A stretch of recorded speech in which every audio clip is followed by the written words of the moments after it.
Ciao a tutti! Anche voi avete raccolto i primi peperoncini, ma sono pochi per essiccarli? Niente paura, oggi insieme vedremo come utilizzarli. Dunque, se avete pochi peperoncini maturi e non sapete come utilizzarli subito, ecco qualche trucco.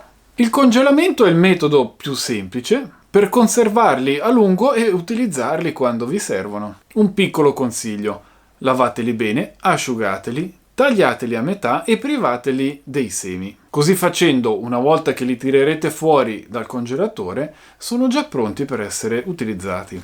Il secondo metodo è il frigorifero. Potete metterli in un sacchetto di carta, che è ottimo per assorbire l'umidità, oppure su un pezzo di carta da cucina. Facendo così si conserveranno per almeno 2 settimane, permettendovi così di aggiungerne altri man mano che maturano sulle piante. E una volta raggiunta la quantità desiderata, li potrete essiccare. Ma oggi vi mostro una soluzione ancora più sfiziosa. Prepareremo una salsa buonissima, perfetta per sfruttare quei primi pochi peperoncini. È una ricetta super versatile che potrete personalizzare a vostro piacere. Attenzione però, l'unico aspetto cruciale è il pH finale della salsa. Per la vostra sicurezza, specialmente contro il botulino, il pH deve essere sotto il 4. Se volete sperimentare con le quantità, specialmente dell'aceto, vi consiglio vivamente di procurarvi un pH-metro o delle cartine tornasole per verificare l'acidità. Bene, passiamo agli ingredienti della salsa. 200 g di peperoni ben maturi, rossi, verdi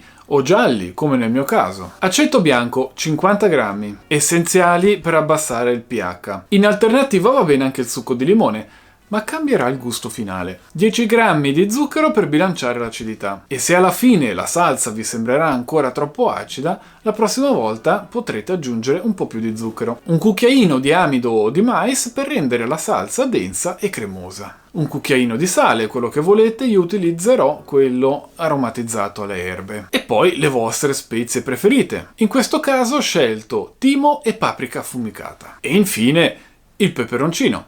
Fresco, secco, congelato. Utilizzate quello che volete. E utilizzatene quanto ne volete. Io utilizzerò 4 grammi di Moruga Monster Red. Dunque, frullate la cipolla un po' grossolanamente, se volete anche dell'aglio, e poi rosolatelo in padella con un filo d'olio. Dopo un paio di minuti aggiungete il sale, le spezie, lasciando insaporire ancora un paio di minuti. E se vi piace, potrete sfumare con del vino bianco. Ora frullate i peperoni, ma non troppo finemente. Io adoro sentire i pezzetti croccanti sotto i denti. Aggiungeteli in padella e lasciateli insaporire per un minutino, ma non troppo tempo, se no si ammorbidiscono. A questo punto frullate per bene anche il peperoncino e aggiungetelo al resto degli ingredienti. E adesso unite l'aceto, lo zucchero, l'amido di mais direttamente in padella. Lasciate cuocere ancora un paio di minuti e vedrete che l'amido di mais inizierà ad addensare il tutto. E voilà, la salsa è pronta.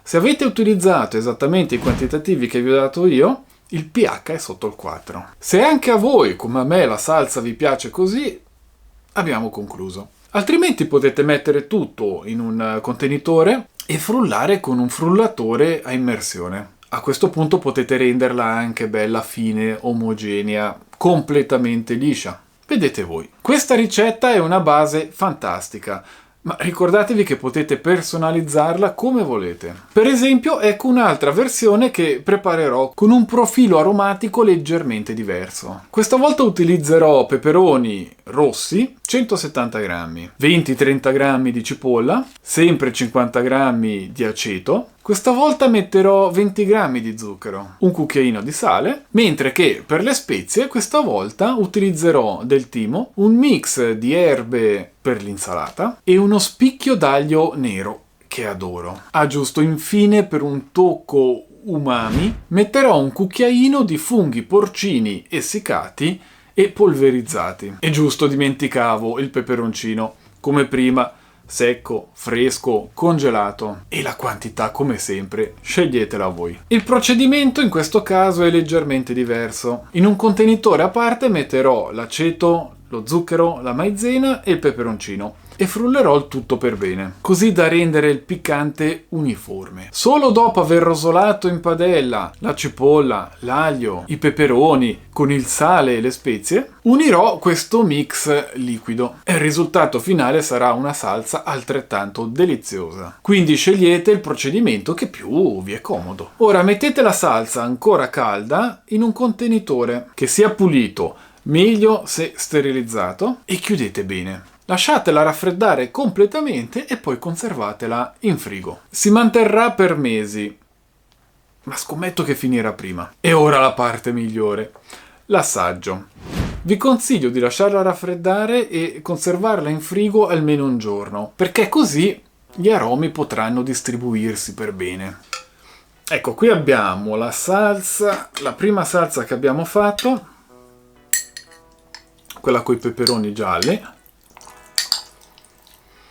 Che odorino. Vedete, è bella, a me piace così, bella corposa, bella grossolana.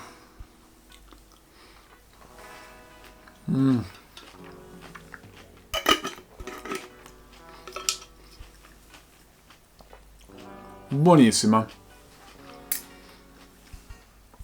bella scrocchierella, piccante secondo me al punto giusto, non è troppo piccante ma non è poco, si fa sentire. E poi abbiamo quella rossa che è un po' più frullata, questa un po' più fine, ed è diventata anche un po' più scura grazie all'aglio nero.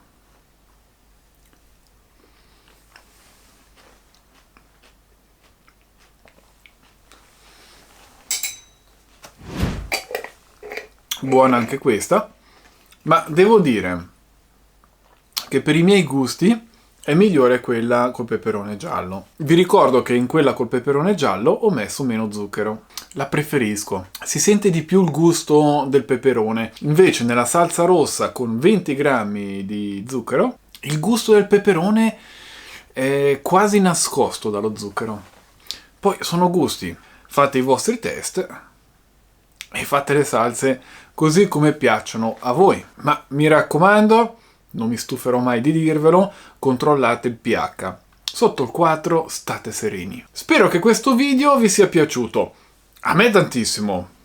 Goloso proprio. Se avete domande e consigli lasciatemeli sotto il video. Grazie per essere stati con me anche questa domenica e piccanti saluti!